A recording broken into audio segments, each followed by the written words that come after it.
Paz, queridos, Deus abençoe, tudo bem? Pastor Benhur por aqui. Vamos seguindo nas nossas aulas de interpretação bíblica, trabalhando agora com o Evangelho de Mateus, capítulo de número 1, ok? Eu já coloquei aqui, algumas sugestões, mas eu vou com vocês verso por verso, tá bom? Então, o que a Bíblia diz ali, Mateus, capítulo 1, versículo 1. Livro da geração de Jesus, filho de Davi, filho de Abraão. Davi, você sabe, ele nasceu e foi rei. Nasce depois de Abraão. Agora, fica primeiro revelado a razão pela qual Davi nasceu. Depois, então, se revela a sua origem racial. Então, quer dizer, veja, livro da geração de Jesus, filho de Davi.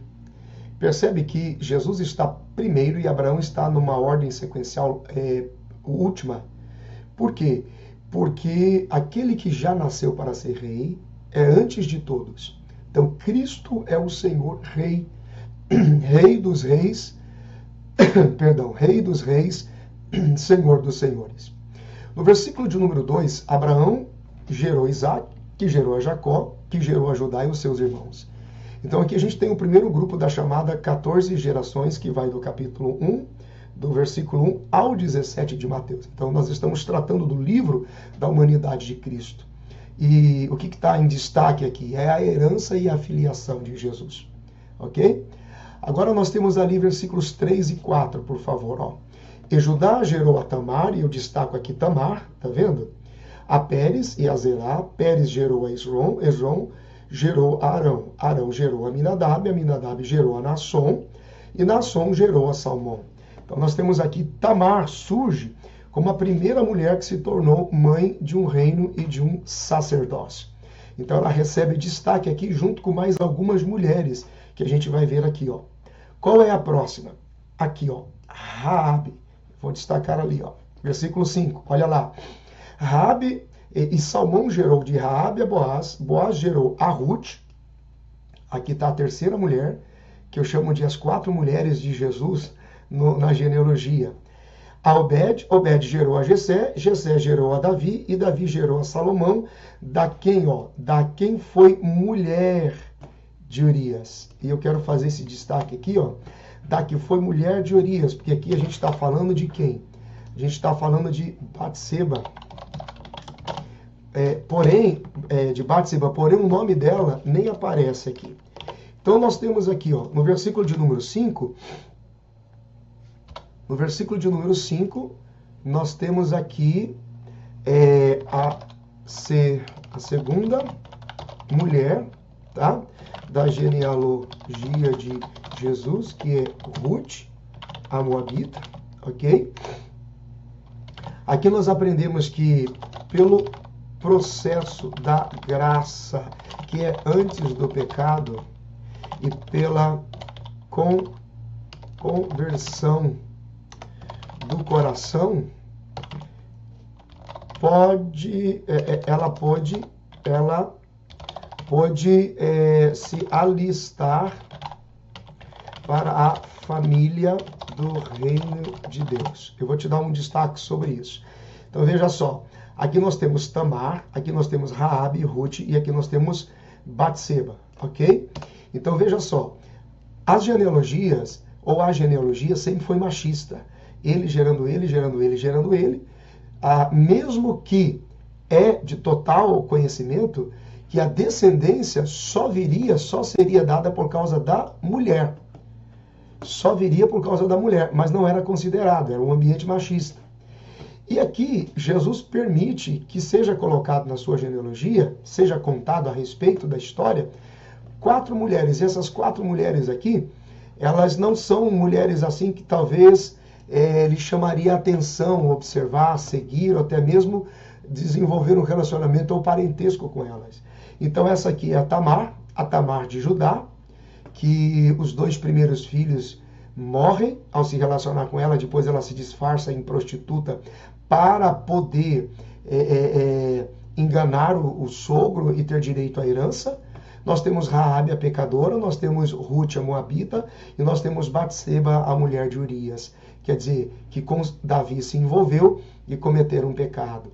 Então veja que aqui na genealogia de Jesus nós temos 4 mulheres que não seriam bem-vindas a nenhum nível de ciclo de relacionamento e a religião diria não para elas. Mas Cristo, por sua graça, que antes do pecado disse sim para elas. Por quê? Porque quando ele te coloca no livro, quando a graça te alcança, quando você se alista através do arrependimento e da confissão para fazer parte do reino de Deus e do processo da salvação, você é bem-vindo, você é aceito. Tamar lutou por um filho, Raabe foi aquela que protegeu os espias e reconheceu o efeito do fio de escarlate, Ruth, a moabita, se arrepende e se converte pelo processo de Noemi, e agora Boaz entra na história e toda a remissão acontece, e a Batseba, com a sua atitude de arrependimento e confissão, o sacrifício da morte da primeira criança gera em Deus graça e gera em Deus misericórdia. E aqui estão elas na genealogia de Jesus. Amém? A partir de agora, aqui no versículo 6, nós temos o segundo grupo das 14 gerações. Ok? Gerações. Nós temos... Gerações. Temos o segundo grupo aqui, é o segundo grupo das 14 gerações. Nós estamos falando da genealogia de Jesus e, como eu mencionei, na nossa história genealógica há pessoas que nós não gostaríamos de que fossem contados como parentes, mas Deus, por sua misericórdia, vai inserindo, restaurando e salvando, né? Então nós aprendemos algumas coisas aqui com essas mulheres. Aprendemos 2 lições com as mulheres aqui na genealogia de Jesus, ok? Coloca aí, tá? E depois eu vou disponibilizar para vocês, aqui isso em PDF, tá bom? Só corrigindo ali, ó. Nós aprendemos 2 lições. A primeira lição é: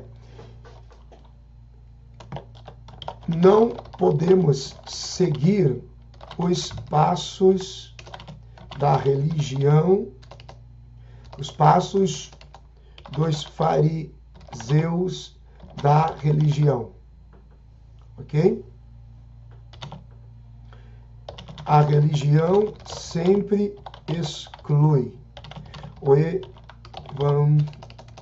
Evangelho da Graça sempre acolhe e abraça. Ok? Essa é a primeira lição. Coloca aí. Tá? E segunda lição, nós podemos perder tudo nessa vida, como as mulheres acima perderam. Mas podemos ganhar a salvação através da nossa alma em Cristo. Então, quer dizer, elas perderam tudo, mas mesmo assim ganharam salvação, a alma delas se encontraram, a alma delas puderam se encontrar com a graça e a misericórdia dele, né? Vamos aqui agora do verso 7 ao 11, graça e misericórdia por Cristo Jesus. Salomão gerou Roboão, Roboão gerou Abias, e Abias gerou a Asa, Asa gerou a Josafá, Josafá gerou a Jorão, Jorão gerou Uzias, Uzias gerou a Jotão, Jotão gerou a Acás, Acás gerou a Ezequias, Ezequias gerou a Manassés, Manassés gerou a Amon, Amon gerou a Josias, tá? Josias gerou a Jeconias e a seus irmãos na deportação para a Babilônia.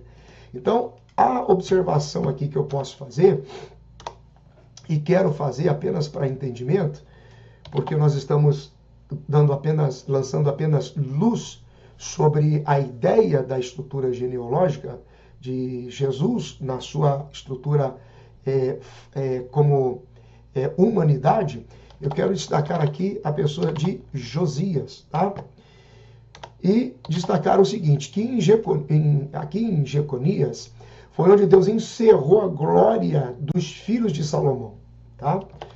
Foi em Jeconias que Deus encerrou a glória passageira dos filhos de Salomão, tá? Anota aí, certo? E ficou proferida a maldição sobre os demais reis, ok?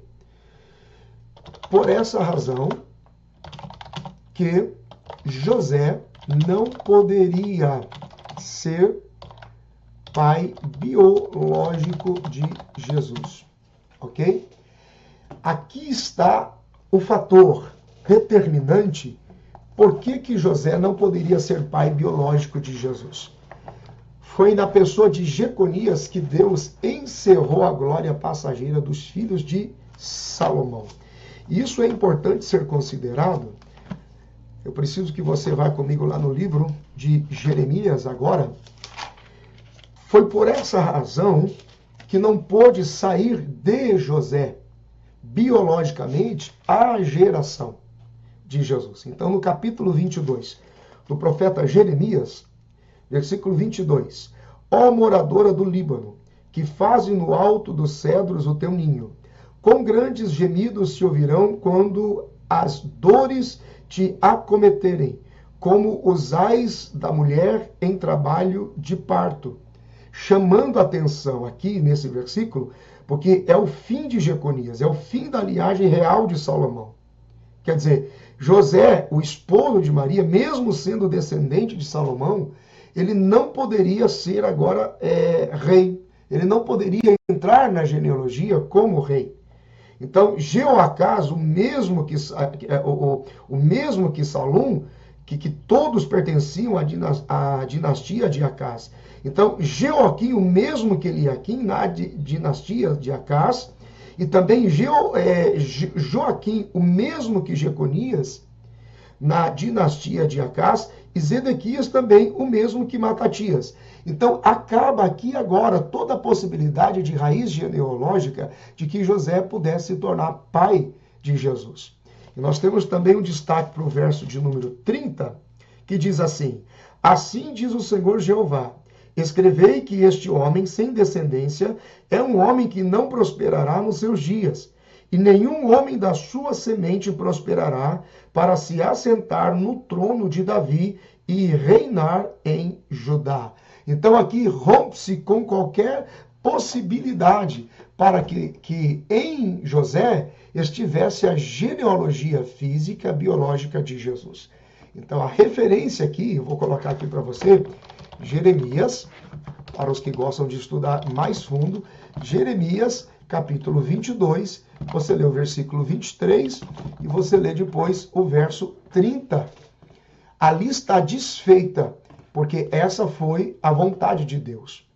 Aqui, a partir do versículo de número 12 agora, nós temos o terceiro grupo de 14 gerações, tá? O terceiro grupo de 14 gerações. E o que a gente precisa considerar aqui agora, a gente está quase no final dessa primeira parte da genealogia do capítulo 1, aqui se cumpre a expressão das 70 semanas de Daniel, a referência é Daniel, capítulo 9, do versículo 24 a 27, que vai girar em torno das 14 últimas gerações. digitando aqui rapidinho, gerações, ok? Então veja só, olha ali. E depois da deportação para a Babilônia, Jeconias gerou a Salatiel, e Salatiel gerou a Zorobabel, e Zorobabel gerou a Abiúde, Abiúde gerou a Eliaquim, Eliaquim gerou a Azor, ok? Anote ali, por favor. Gerou a Azor. E versículo 14 e 15. Até o 16. E Azor gerou a Sadac, Sadac gerou a Aquim, Aquim gerou a Eliúde, Eliúde gerou a Eleazar, e Eleazar gerou a Matã, e Matã gerou a Jacó. Jacó gerou a José, marido de Maria, da qual nasceu Jesus, que se chama Cristo. Então aqui, ó, nós temos o segredo das 70 semanas de Daniel. Aqui se desenrola o segredo das 70 semanas de Daniel. E a referência ao capítulo 9, do versículo 24 a 26, ok? Equivalente ao terceiro grupo de gerações. Então aqui está para os estudiosos da escatologia. No versículo 17 agora, de sorte que todas as gerações, desde Abraão até Davi, são 14 gerações. E desde Davi até a deportação para a Babilônia, são 14 gerações. E desde a deportação para a Babilônia até Cristo, são 14 gerações. Então, o versículo 18 agora, porque aqui está a sistemática relevante, interpretativa da geração aqui em Mateus. Quando a gente passar por Lucas, que nós vamos fazer Lucas também, aí você conecta as duas e vai fazer muito mais sentido, porque ela é chata e complexa de entendimento. Teríamos que estudar personagem por personagem, mas de uma forma geral, eu quero acreditar que você já os conhece, senão essa é a sistemática que vem depois, estudar individualmente cada personagem. A composição das gerações estão feitas, são 3 gerações, versículo 17, e toda a proposta de Deus que está escondida como chave lá em Daniel nas 70 semanas, se revela e se faz entendido a partir daqui.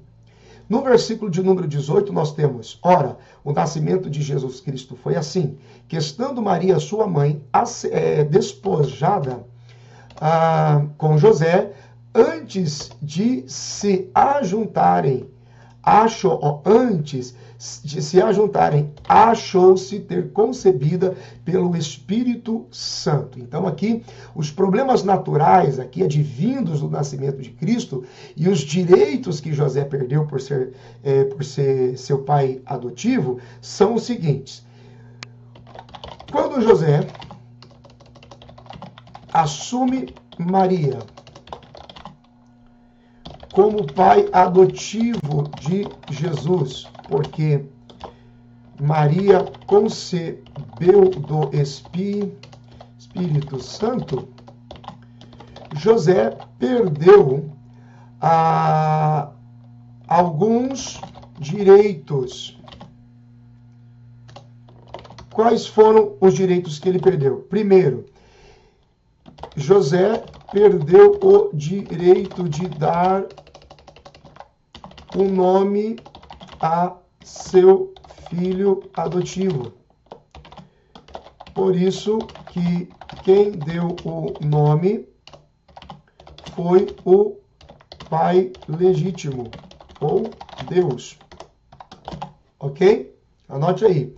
O nascimento de Jesus Cristo foi assim. Veja o que acontece com José quando ele assume a paternidade de Jesus pelo processo de adoção. Ele recebe a Jesus, ele se torna pai adotivo, tá? Segundo, ele deixou de ter acesso à virgindade de Maria, pois com o nascimento de Jesus, por parto natural, Maria deixou de ser a virgem. Ok? E em terceiro lugar, ele deixou ok? José deixou de ser pai. José deixou de ser pai biológico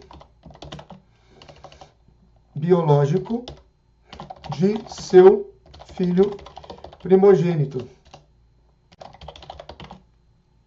Ou seja, Jesus não se tornou o primogênito de José. Ele não se torna o primogênito de José. Mas tem uma honra aqui. Qual é a honra que ele constrói aqui? Nenhum outro homem recebeu o privilégio de se tornar pai, mesmo que adotivo, e de cuidar do Filho de Deus dentro da sua casa. Ok?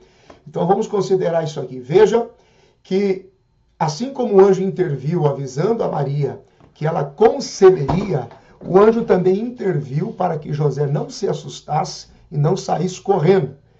Então, na obra de Deus, muita coisa acontece assim dentro do propósito de Deus, porque não tem a ver com a gente, tem a ver com ele. Da mesma forma que José foi inserido na história, lá na frente ele foi tirado da história, porque não tem a ver com a gente, tem a ver com Deus, é vontade dele, é propósito dele.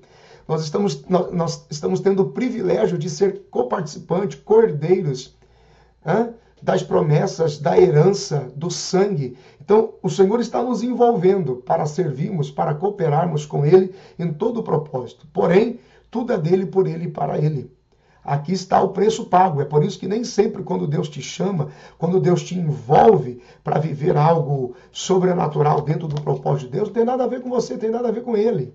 No mesmo momento que começa, no mesmo momento acaba, porque tudo está no controle absoluto de Deus, ok?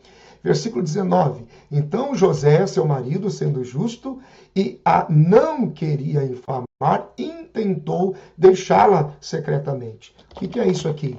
José, no seu desespero, sim, ele optou pelo repúdio. Ele sabia o que aquilo significaria diante das pessoas, certo? Ele optou pelo repúdio. José se esqueceu, porém, que Deus, ele repudia o repúdio. Sim. Por isso que há uma chamada de atenção. Deuteronômios 24, 1 e 2. Ele repudia, tá? Quando José volta atrás e decide encarar a missão, quer dizer, Deus não abre mão do propósito e Deus repudia aquele que volta atrás, aquele que abre mão e volta atrás. Mas quando José voltou atrás e aceitou a missão de cuidar do Filho de Deus, José passa a ser honrado por Deus. Aí no versículo de número 20, veja lá, depois isso vai estar liberado em PDF para vocês, tá? E pensando ele nisto, eis que em sonho lhe apareceu um anjo do Senhor, dizendo: José, filho de Davi, não temas receber a Maria, tua mulher, porque o que nela está gerado é do Espírito Santo. Então aqui nós aprendemos sobre a obediência de José. O que a gente aprende sobre a obediência de José? Resultou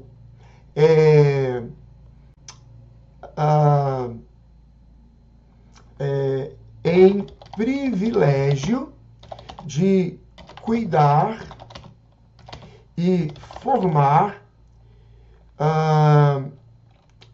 aquele que seria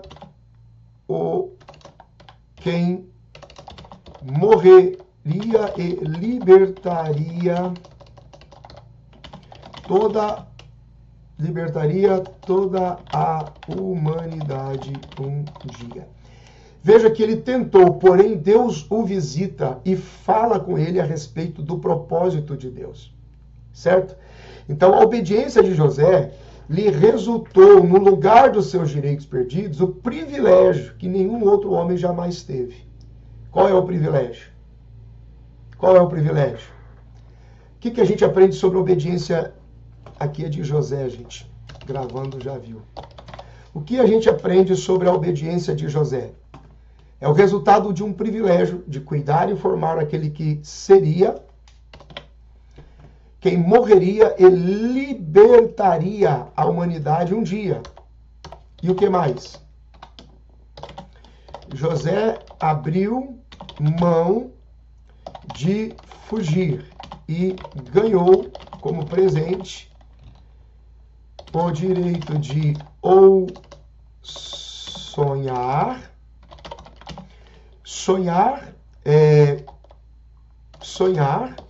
e ver o anjo do Senhor falando com ele. Todas as vezes que você renuncia ao processo segundo a sua vontade, você passa a ter direito ao sobrenatural de Deus. Percebe? Então, a renúncia ou aquilo que fez com que José abrisse mão, lhe rendeu acesso ao sobrenatural de Deus. No versículo de número 21, diz assim: e ele dará à luz, e ela dará à luz um filho e chamará seu nome Jesus, porque ele salvará o seu povo, salvará o povo dos pecados. Agora vamos no versículo 22. E isto aconteceu para que se cumprisse o que foi dito da parte do Senhor pelo profeta, dizendo, vamos até o 23. Eis que a virgem conceberá e dará à luz um filho, e chamarão seu nome de Emanuel, que traduzido é Deus conosco. Então, o que a gente considera aqui? Deus sempre vai usar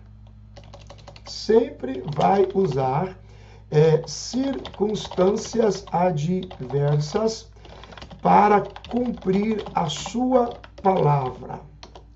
Às vezes você tem a impressão que se tornou um caos a circunstância ou a situação, mas na verdade Deus está trabalhando porque não tem nada a ver com a gente, tem tudo a ver com Ele, tá? Aqui estava se cumprindo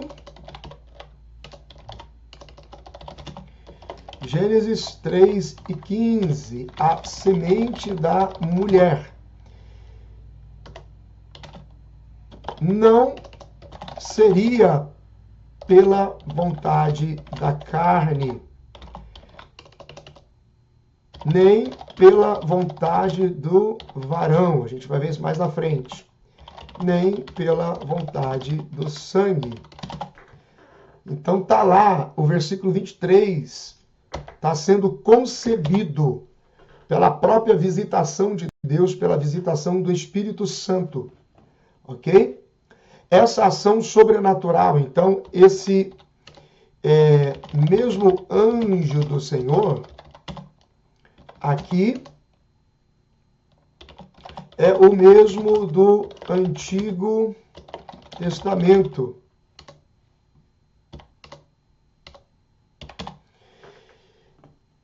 Olha lá. Dará luz a um filho, chamará Jesus, ele salvará o seu povo dos seus pecados. E aconteceu que se cumprisse o que foi dito por parte do Senhor. E essa visitação sobrenatural que alcança o versículo 24 ali, ó. E José, despertando do sono, fez como o anjo do Senhor lhe ordenara e recebeu a sua mulher. Então esse mesmo anjo do Senhor aqui é o mesmo que falou e falava lá no Antigo Testamento. Agora Jesus se tornava e se revelava como o unigênito de Deus. Depois a gente vai ver isso em João 3. E eu vou deixar para explicar isso quando eu passar por João. Agora ele se torna e se revela como o unigênito de Deus. Jesus era o unigênito de Deus e o primogênito de Maria. o unigênito de Deus e o primogênito de Maria. José está desperto do sono, vai receber agora a Maria como mulher e não a conheceu até que deu à luz seu filho, o primogênito, e pôs-lhe pelo nome de Jesus. Tá?